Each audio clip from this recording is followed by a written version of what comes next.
Ramazon oyida batlarni qanday ichish kerak? Ramazon oyida ko'pchilikning xatosi batlarni to'xtatib qo'yishi. Chunki bu sizni kuchingizni, energiyangizni butunlay yo'qotib qo'yishingizga sababchi bo'lishi mumkin.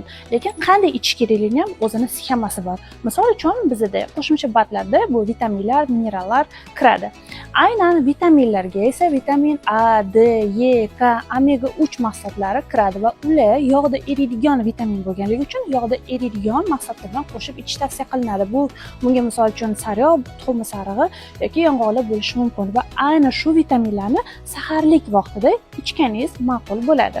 Minerallarni esa biz aynan iftordan keyin ichganimiz ma'qul. Minerallarga esa vitamin B kompleks, sink, magniy, jelezalar kiradi va aynan shu mahsulotlar kechqurun yaxshi ishlashiga va sizga kuch, energiya berishiga yaxshi yordam ko'rsatadi.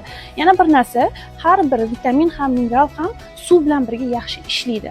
Bilamiz, biz ro'za paytida og'zimiz yopiq bo'ladi, suvlarni esa biz aynan iftordan keyin va saharlikdan oldin ko'p yetkazib bera olsak, shunda bu vitaminlar o'zini kuchini ko'rsatishni boshlaydi.